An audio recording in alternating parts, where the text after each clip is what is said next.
Les voy a invitar, amigos y hermanos que están aquí en el día de hoy, que abran sus Biblias en el Evangelio según San Lucas. Evangelio según San Lucas, capítulo 24 del Evangelio según San Lucas.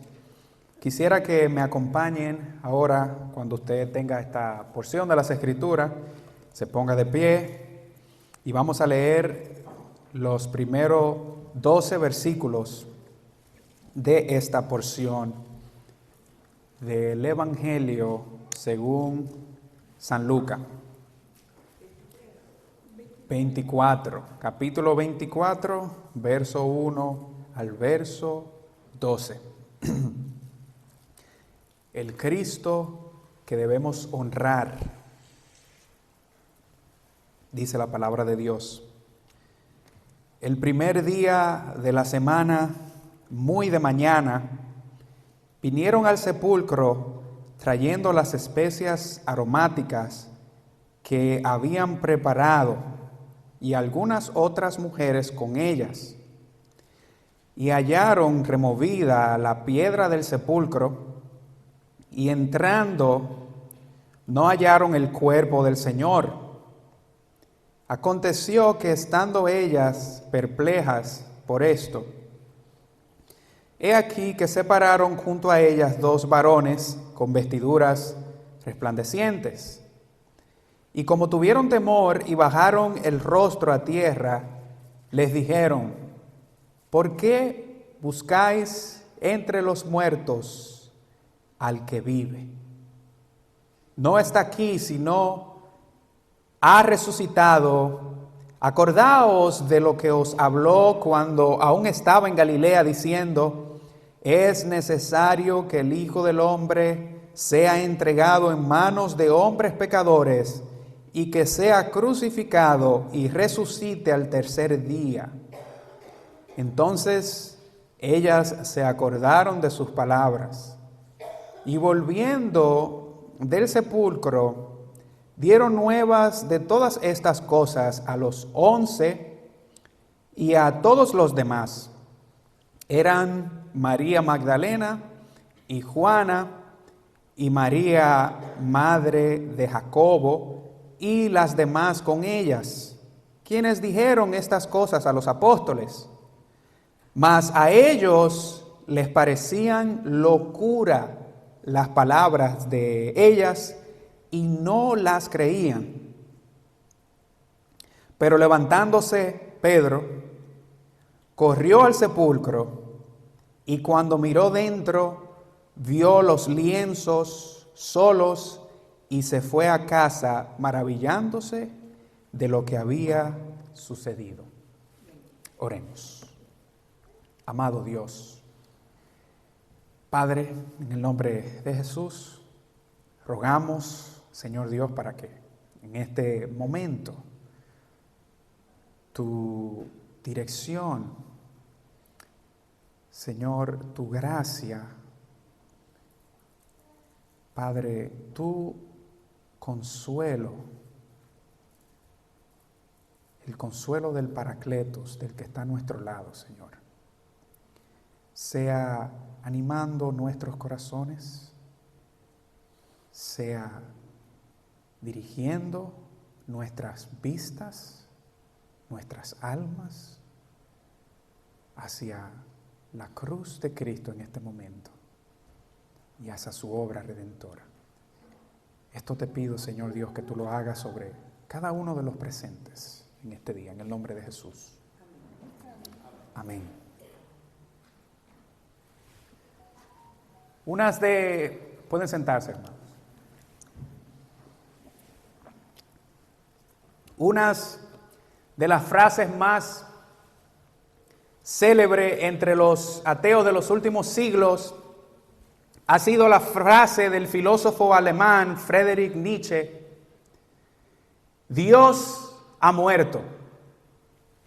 Una frase que recoge el pensamiento filosófico, ateo y nihilista de la posmodernidad en la que nosotros vivimos, y que ha sido impulsado por los avances tanto de la ciencia como de la ilustración de la mente humana. Sin embargo, de manera irónica, esta frase describe de forma perfecta lo que los discípulos y las mujeres que habían seguido al Señor Jesús estaban pensando pasada su impactante crucifixión en el Calvario. Dios ha muerto.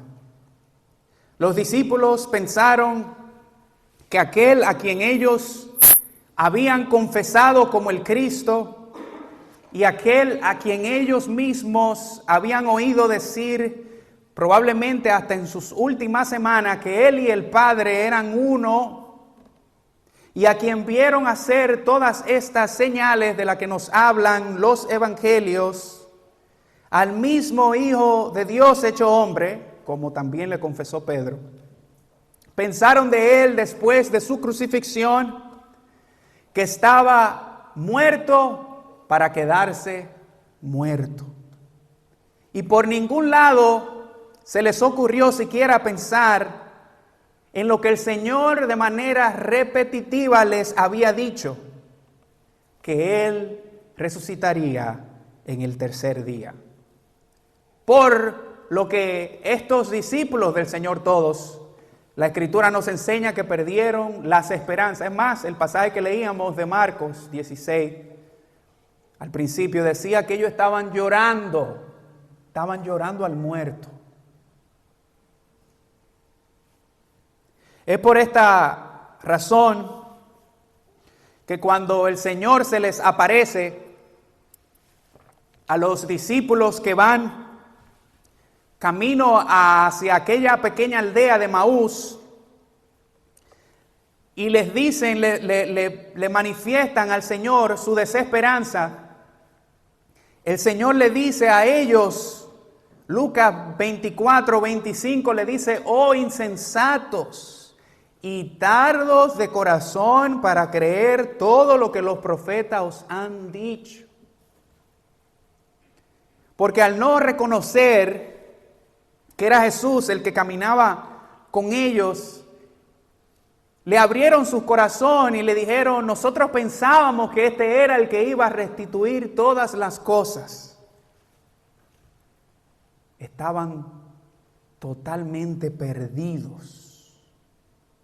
Y esto era un pensamiento o un sentimiento colectivo. Todos estaban en el mismo bote. E incluso cuando nosotros vemos el reporte de las mujeres cuando vieron los ángeles allí en la tumba, que ellos incluso dijeron al Señor, y unas mujeres como no encontraron su cuerpo, usted lo puede ver ahí en Lucas 24 del 11 en adelante. Como no encontraron su cuerpo, estas mujeres como que vieron alucinación, más o menos, algo así. Dice, incluso a ellos les parecía que ellas estaban hablando cosas fuera de la razón. Versículo 11 del capítulo 24, mas a ellos les parecieron locura la palabra de estas mujeres. Pero para sumarle a eso, no tan solo los líderes religiosos que crucificaron a Jesús, cuando recibieron el reporte de la guardia oficial que estaba custodiando la tumba del Señor, dijeron que después de que los guardias le contaron todo lo que había acontecido, dijeron, bueno, vamos a pagarle a ustedes para que ustedes digan que alguien se robó el cuerpo del Señor Jesucristo. Adivine qué, los discípulos del Señor, cuando, y esto lo relata Juan en su Evangelio capítulo 20, versículo 1 al 2, cuando reciben el reporte de las mujeres, pensaron lo mismo. Usted puede ir conmigo. Evangelio según San Juan, capítulo 20, 1 y 22. Dice, el primer día de la semana, María Magdalena Fue de mañana, siendo aún oscuro, al sepulcro, y vio quitada la piedra del sepulcro. Entonces corrió y fue a Simón Pedro y al otro discípulo, aquel que amaba a Jesús, y les dijo: se han llevado del sepulcro, escuche bien, al Señor, y no sabemos dónde le han puesto. Ellos no estaban, después de haber visto los ángeles y todo eso, ellos no estaban creyendo que Jesús resucitó. Llegaron a pensar que se habían robado el cuerpo del Maestro. Consideraron todas las opciones y no se acordaron de las palabras del Señor. De manera que, en suma, cuando Lucas nos dice en este lugar que aquellas mujeres, menciona a María, María Magdalena, María la madre de Jacobo, Marcos menciona también a Salomé y entre otras mujeres que seguían a Jesús y le servían a los pies de Jesús, dice que no venía esta turba de mujeres a la tumba porque, dicho sea de paso, los discípulos se quedaron llorando y escondidos y atemorizados. Las mujeres tuvieron más coraje que los discípulos. No vinieron para encontrarse al Jesús resucitado, sino que estas mujeres vinieron con la intención de preparar con aquellas especias aromáticas lo que ellos pensaban que era el cuerpo muerto del difunto maestro de Galilea. No venían a cantar himnos como nosotros hicimos el día de hoy al Cristo resucitado, ni vinieron a pregonar hosagna en las alturas a quien era de vencer la muerte. Vinieron a darle cristiana sepultura para siempre al Salvador del mundo. No era otra cosa que tenían estas mujeres en mente. Pero nosotros debemos de saber el día de hoy que el Cristo al que nosotros debemos honrar, le era necesario morir, debía morir. Nosotros tal vez podríamos reconocer, como lo hable el acto de aquellas mujeres, de honrar el cuerpo del Señor como era debido, porque cuando el Señor fue crucificado ya no tuvieron tiempo de hacer eso, y dice que incluso antes del Sabbat o el Shabbat, el día de reposo, ellas muy rápido todo prepararon aquellas especias aromáticas para el Señor Jesús, y luego temprano de mañana algunos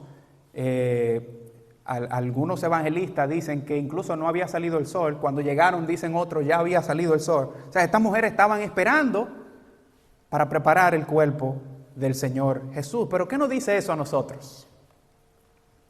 Esta acción nos demuestra a nosotros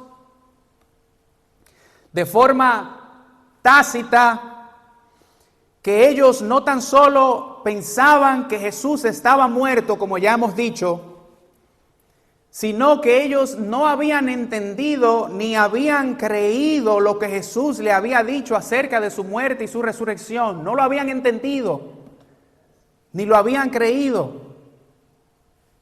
No entendían por qué era necesario que el Hijo de Dios debía morir en aquella cruz. Y no fue, tal vez usted dirá, bueno, el Señor se lo mencionó una sola vez. No, no fueron una, ni dos, ni tres. Es más, los evangelistas sinópticos, Mateo, Lucas y Marcos, dicen que Jesús les recordó esto 3 veces a los discípulos. Pero Juan, que es un evangelio no sinóptico, el evangelio teológico se le llama, nos habla en distintas ocasiones que Jesús le hacía referencia a su muerte. Y en una ocasión, cuando le habló de su muerte, que debían de comer su cuerpo, le dijeron, Señor, dura es esta palabra, porque muchas de las personas que escucharon aquellas palabras del Señor querían abandonar y algunos lo abandonaron. Y el Señor le dijo, ¿ustedes quieren irse también? O sea que no fue ni una ni dos veces que el Señor les recordó, le hizo énfasis de lo que le iba a suceder.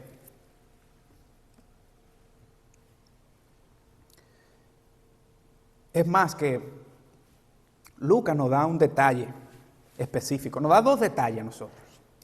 El primer detalle en cuanto a esto nos lo da en el capítulo 9. Capítulo 9, versículos 44 y 45, cuando el Señor le dice a ellos, hagan que penetren bien esta palabra en sus oídos, que el Hijo del Hombre será entregado en manos de hombres pecadores, etcétera, etcétera, etcétera. Hagan que penetren bien estas palabras en sus oídos. Y después nos da otro detalle en el capítulo 18, del versículo 31 al 34, cuando ellos iban subiendo a Jerusalén la última semana del Señor Jesús, el Señor también le dijo, los jaló aparte y le dijo, miren, ahora que vamos a Jerusalén, yo les quiero recordar a ustedes que a mí me van a matar, me van a crucificar, pero que yo voy a resucitar en el tercer día. Ellos no se acordaron de nada de eso. Y tal vez usted se preguntará, ¿qué pasó con los discípulos? Bueno, pasó con los discípulos lo mismo que pasa el día de hoy. Que la gente tiene sus ojos velados.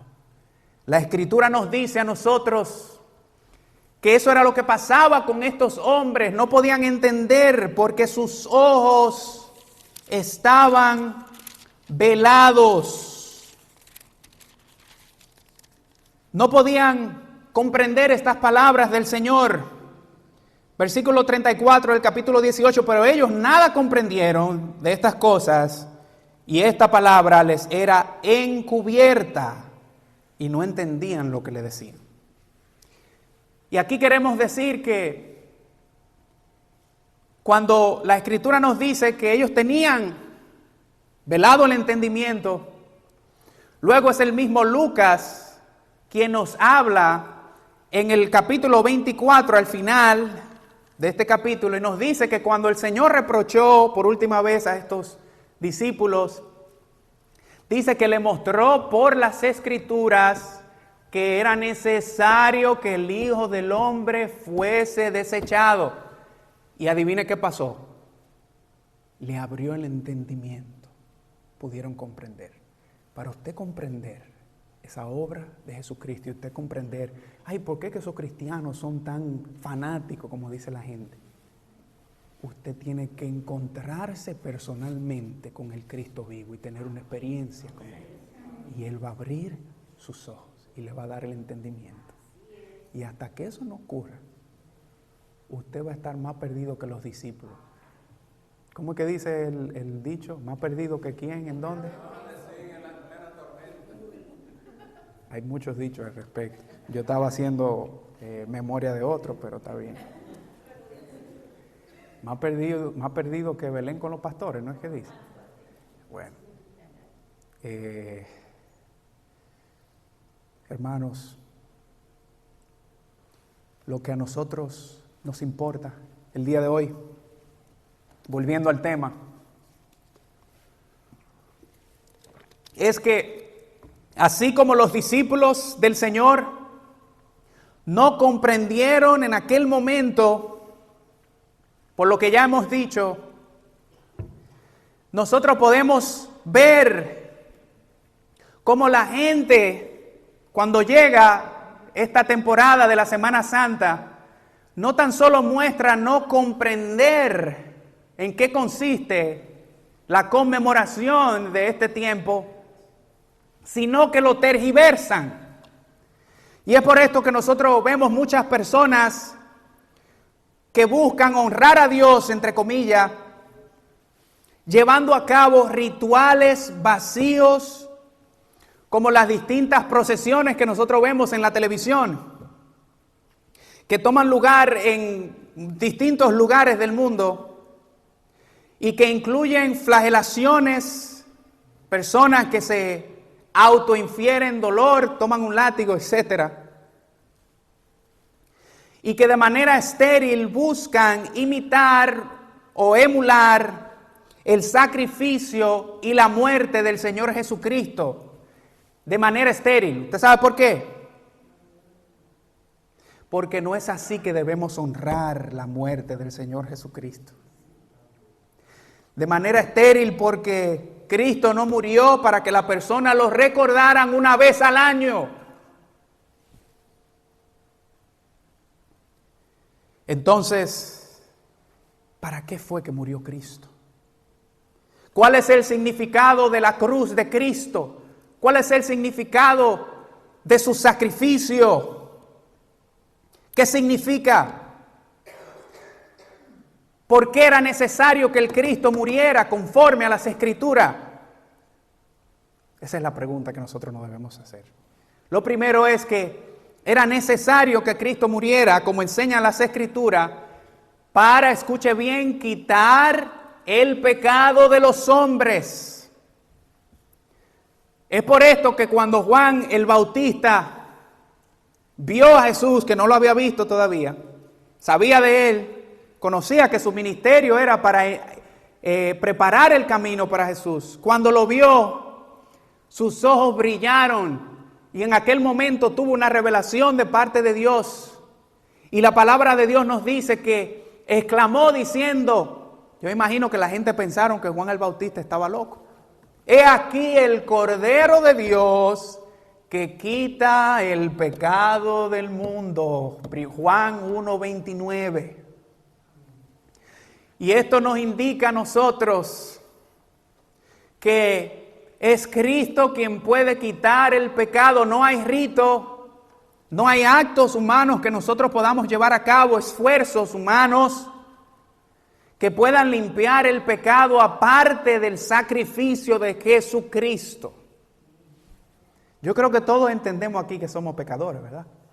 Si hay alguno que no lo entienda al final del servicio, pues nos podemos sentar un ratico allá atrás y hablamos de lo que dice la Biblia del pecado. Todos somos pecadores. Hemos heredado esa naturaleza adámica, pecaminosa, y tenemos esa inclinación al pecado. Y adivine que el pecado nos aparta de Dios. Y adivine que Cristo es el único que nos puede librar, que puede limpiarnos del pecado. Y esto es lo que dice Juan en su primera epístola, capítulo 2, versículo 2. Cuando dice, Él es la propiciación, hablando en un lenguaje sacrificial, la propiciación por nuestros pecados y por lo de todo el mundo. Por nuestros pecados, incluyendo, hablando en términos de un apóstol.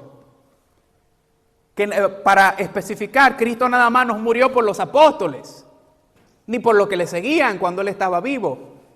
Murió por nosotros y también murió por aquellos que han de creer en todo el mundo. Por eso Él dice, Él es la propiciación de nuestros pecados. Una vez más, lenguaje sacrificial.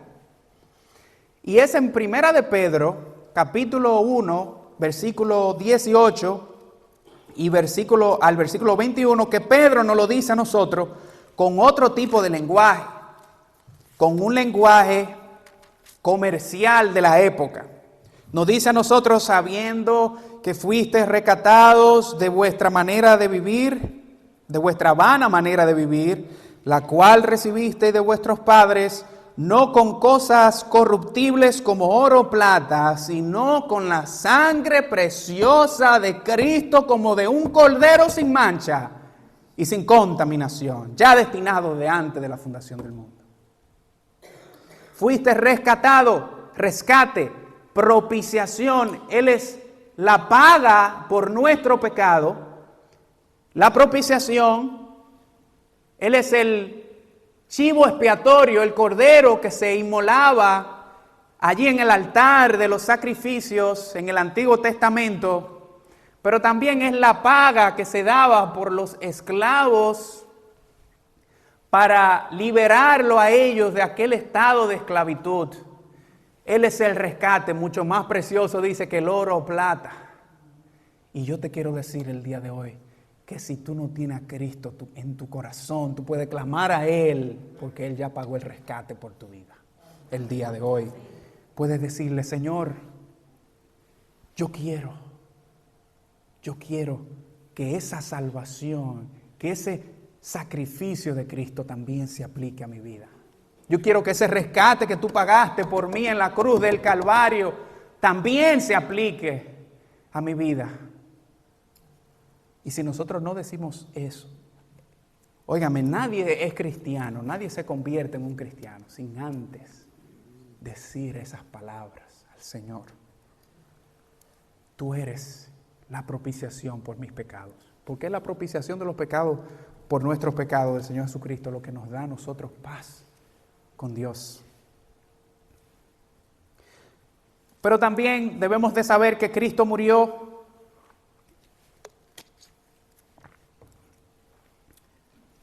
para cargar con nuestros pecados. Es decir, no tan solo murió para limpiar y para pagar por nuestros pecados, sino que murió para cargar con nuestros pecados, para cargar con nuestras culpas, para llevar nuestro castigo sobre Él. Sucede que la Biblia explica que la paga del pecado es la muerte. El pecado hay que pagarlo. Pero en la cruz del Calvario, como leímos recientemente, Isaías en el capítulo 53, 700 y pico de años antes de la venida del Señor Jesús, nos profetizó que Él iba a hacer esa paga. El castigo de nuestra paz fue sobre Jesús. Por sus llagas, dice, nosotros podemos ser curados y sanados de la plaga del pecado. La copa de la ira de Dios, como dicen los salmos, recayó sobre Jesucristo. ¿Y por qué recayó sobre Él? Porque no podíamos llevarlo nosotros. Porque usted no podía cargar con esa angustia. Porque para usted poder cargar con esa angustia y pagar y quedar justificado delante de Dios, usted tiene que estar en condición santa de pureza, sin pecado, y ninguno de nosotros puede mofarse de eso. Y es por eso que dice el apóstol Pablo en su segunda carta a los Corintios, capítulo 5, verso 21, dice que Jesús, hablando de Cristo y hablando de su obra, dice que Él fue, escuche bien, dice que a Él fue, o el que no, más bien, el que no conoció pecado, dice, por nosotros lo hizo pecado, por nosotros, para que nosotros fuésemos hechos justicia de Dios en Él. ¿Usted entiende eso? Cristo, al no conocer pecado, al ofrecer su vida en la cruz del Calvario, porque Él lo dijo de esa manera, a mí nadie me quita la vida, yo mismo la ofrezco. Por amor a cada uno de nosotros. Para que en Cristo, para que poniendo nuestra fe en Jesucristo, nosotros podamos encontrar justificación para nuestro pecado, para que nosotros podamos encontrar reconciliación con Dios, para que podamos ser amistados con Dios. Porque si no conocemos a Jesucristo, somos enemigos de Dios. Eso es lo que dice la Escritura. Así que para honrar la cruz de Jesucristo debemos de entender eso. Pero hay una cosa más que debemos de saber. Y es que nosotros debemos de, cuando recibimos a Cristo, hacer lo que Cristo hizo en la cruz por el pecado. En este caso, nosotros debemos de morir a nuestro pecado. ¿Cuándo? Una vez al año. Una vez al año en aquellas procesiones inútiles. La palabra de Dios enseña que nosotros debemos de morir al pecado, así como Cristo murió en la cruz. Murió una sola vez y por todas, pero nosotros debemos de morir todos los días, cargar con nuestra cruz. Si alguno quiere venir en pos de mí, cargue su cruz todos los días y sígame. Pablo también dice en la carta a los Romanos capítulo 6, versículo 6, sabiendo esto, que nuestro viejo hombre fue crucificado juntamente con él para que el cuerpo de pecado sea destruido, a fin de que no sirvamos más al pecado. Y sigue diciendo, porque el que ha muerto al pecado ha sido justificado del pecado. Es decir, y lo mismo dice el mismo pensamiento en el versículo 8, si morimos con Cristo, creemos que también recibimos, que viviremos con Él. Es decir, mis hermanos y amigos presentes, que si verdaderamente nosotros hemos recibido a Cristo en nuestros corazones, se va a manifestar a través de una vida que muere constantemente, diario, al pecado, a sus inclinaciones pecaminosas, a la rebelión contra Dios. Y a mí me agrada el dato que da en el versículo 8 y versículo 7 el apóstol Pablo, cuando dice que es si morimos, dice, escuche bien, con Cristo, creemos que también viviremos con Él. Si usted muere con Cristo, es decir, bueno, Él lo dice de una mejor manera en Gálatas capítulo 5, versículo 24, cuando dice que los que son de Cristo, han crucificado la carne. ¿Con qué? Con sus pasiones y deseos, los que son de Cristo. O sea, no mire a la otra persona, pero fulano no es de Cristo porque obviamente no ha crucificado su carne, ni sus pasiones, ni sus deseos. Mírese en el espejo y pregúntese a usted mismo, ¿he crucificado mi carne? ¿He crucificado mis pasiones, mis sueños mundanos, la banalidad que hay en mí? ¿La he crucificado con Cristo en la cruz del Calvario? Si eso usted ha hecho, entonces usted ha conocido al Cristo Redentor, porque eso es lo que dice la Escritura. Por último, hermanos, el Cristo al que nosotros debemos honrar no tan solo murió, porque debía morir, pero también resucitó y está vivo, no está muerto, está vivo. Eso es lo que los ángeles le dicen a estas mujeres. ¿Por qué ustedes buscan entre los muertos al que vive? No está aquí, ha resucitado de entre los muertos nuestro Señor Jesucristo. Y vive para Dios, y vive para presentar ruegos, ofrendas constantemente delante de Dios por cada uno de nosotros, por usted que está aquí en este día. Eso hace nuestro Señor Jesucristo. ¿Por qué buscáis entre los muertos al que vive? No está aquí, ha resucitado. Qué hermoso. Qué hermoso ese pasaje, qué hermosa verdad. Hermano, qué firme verdad tenemos nosotros los cristianos, y ya estamos terminando, de que Cristo ha resucitado de entre los muertos. Él está vivo. Es más, cuando Él se le aparece por última vez, Lucas dice que el Señor le dijo a ellos, vaya conmigo, usted está todavía ahí en Lucas, capítulo 24. Estamos ahí en Lucas, ya estamos terminando, no se preocupe.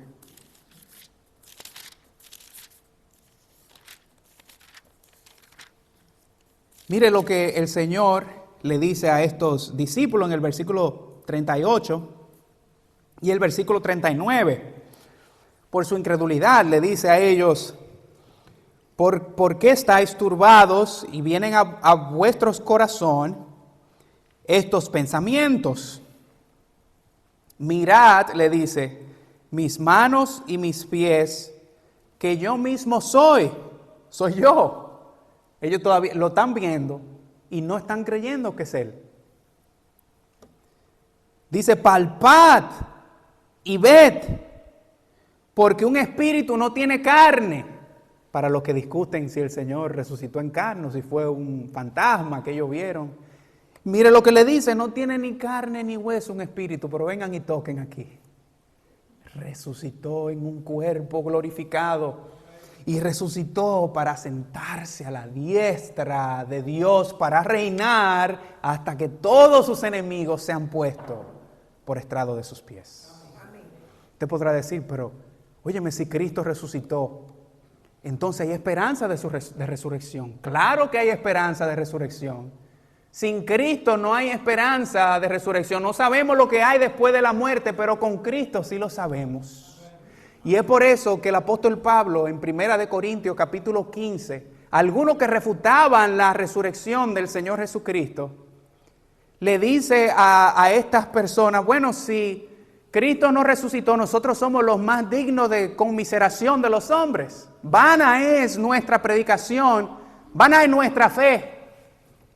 Es más, le dice, si Cristo no resucitó, comamos y bebemos, embriaguémonos, droguémonos, hagamos lo que nos dé la gana, porque mañana moriremos y todo se acabó. Perfecto. Pero Cristo resucitó de entre los muertos. Y usted dirá, pero ¿y cuál es la certeza de eso? ¿Cuál es la prueba de eso? Bueno, mire, la prueba de eso es, para concluir aquí, la prueba de eso es, escuche bien, no se me distraiga. La prueba de eso es que, primeramente, los apóstoles que no creían en la resurrección, cuando vieron a Jesús resucitado, y Él le dijo estas palabras, ¿usted sabe qué ellos hicieron?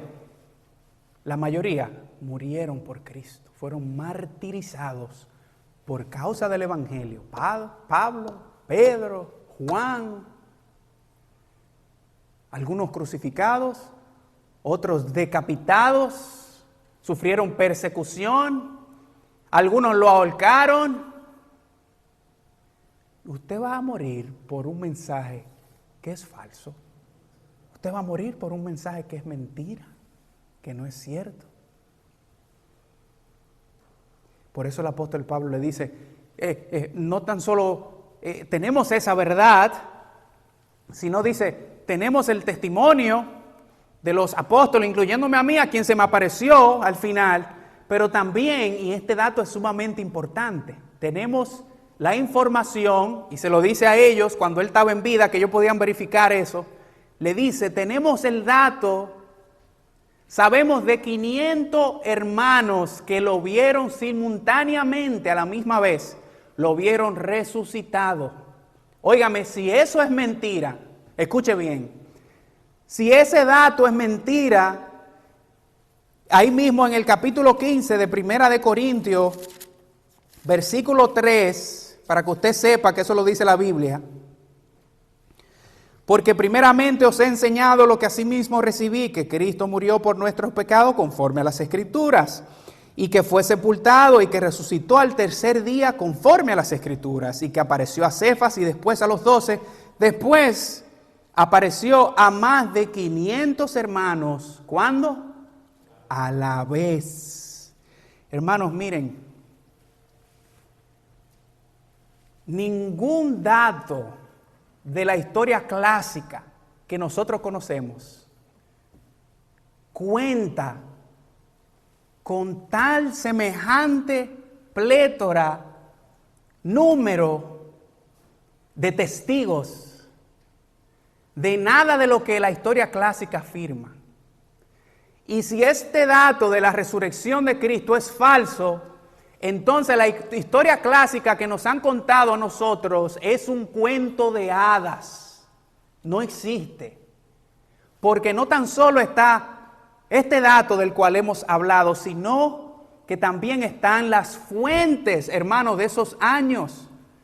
Las escrituras que datan de menos de un siglo de antigüedad y que nosotros la tenemos. y que hablan de la resurrección de nuestro Señor Jesucristo. De manera que podemos afirmar con toda certeza espiritual, pero también con toda certeza en cuanto a datos se refiera, verificable, que nuestro Señor resucitó. Claro que yo sé que usted no necesitó que a usted le explicaran todo eso cuando usted creyó en Jesucristo. Porque es que para creer en Jesucristo, no importa cuánto dato usted conozca, cuánta información usted tenga, tiene que tener un encuentro en su corazón con el Señor Jesucristo. Amén. ¿Está muerto Dios, como dijo Nietzsche? No, ha resucitado. Y quiere darte vida el día de hoy. Vamos a orar. Señor, te adoramos.